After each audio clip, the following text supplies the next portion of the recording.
he mentioned he still needs more or better footwork. And I know you've worked with him and others. Do you see that as well? Do you think he can get better in that regard? Or? Well, every quarterback can always get better.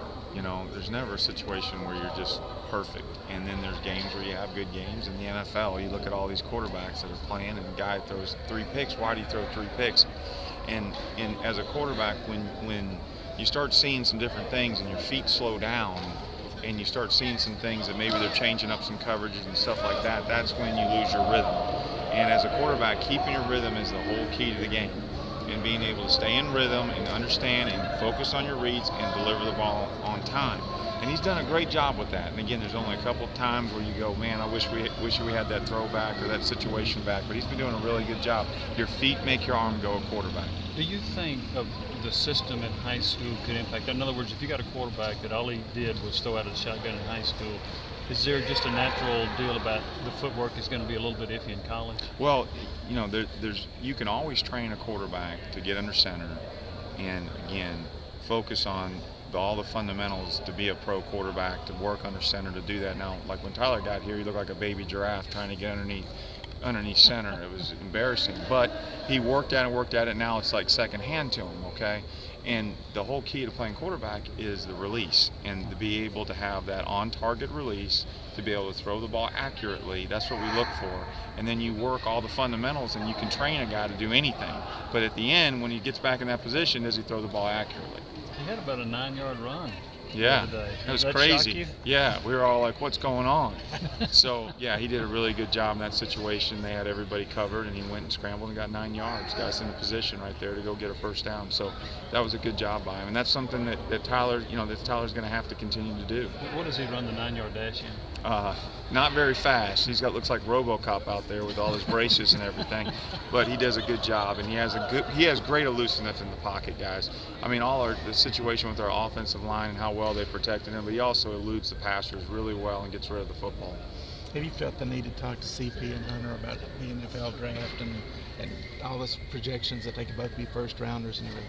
No, that's something we talked about before the season started, and we said, guys, look, you got to just take every week. And we have not talked about that at all right now. We're focusing on this week like we do every week, and focusing on doing what we got to do to go out there and prepare and give the best game we can for Tennessee. What catches your attention about Vanderbilt's secondary, the corners that play this year? Well, they play a lot of coverages, and they do a really good job with it, and they try to make it all look the same.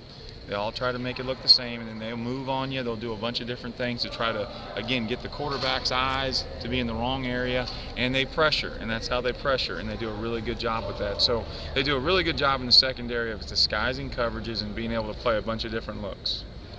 Dan, when you look at this offense now, all the guys have been here 3 years basically.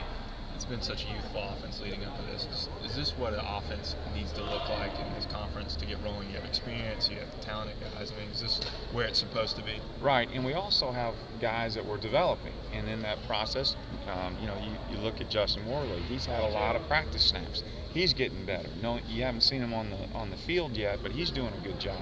And that's what happens when you develop a program, is you sit there and you get guys in position to be able to go make plays on Saturdays, and then you have your backups working really hard to get in position when it's their time to go out there and perform.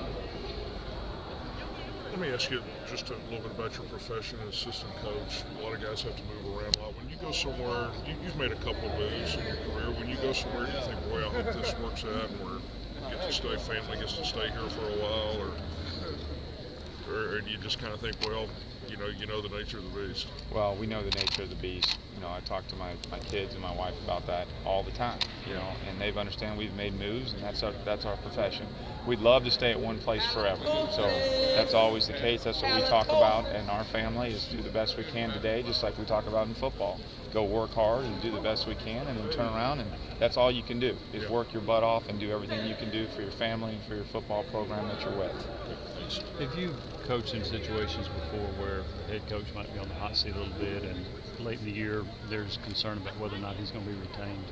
Have I been in that situation as before? An assistant. Yeah, there's guys in our profession. There's all kinds of hot seats.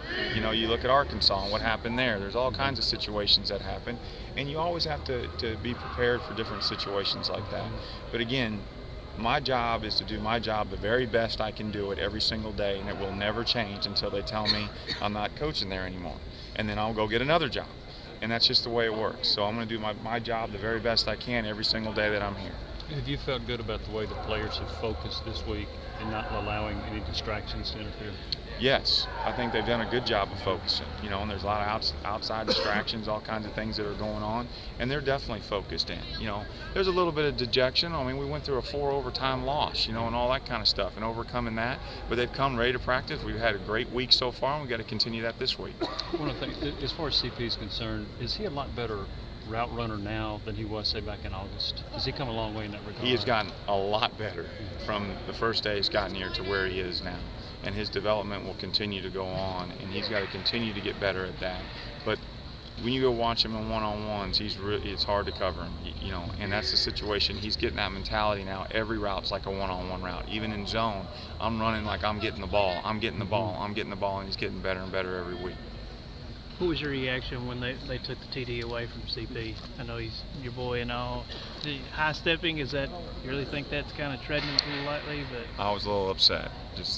I didn't think he did anything that extravagant, and the guy was nipping at his ankles, and he high stepped 1 step and handed the ball to the official. So, that's the way it goes, though. If that happens, they make calls all the time, holding calls, different situations. We have to overcome it and get ready for the next play. What would you say about the offense for to be backed up in the very next play to hit the end zone right there with a great catch by Mike?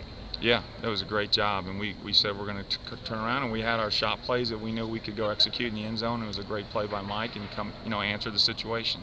So it was a negative situation we turned into a positive. How does Vanderbilt's defense differ from some of the other ones you've seen lately? They do a really good job of disguising different coverages and being able to pressure. They pressure a lot, and they do a really good job with their blitz package of changing up who they bring and keeping it pretty simple in the back end so that they continue to do a bunch of different looks, but they're really doing a lot of the same thing. And it creates a lot of confusion for people.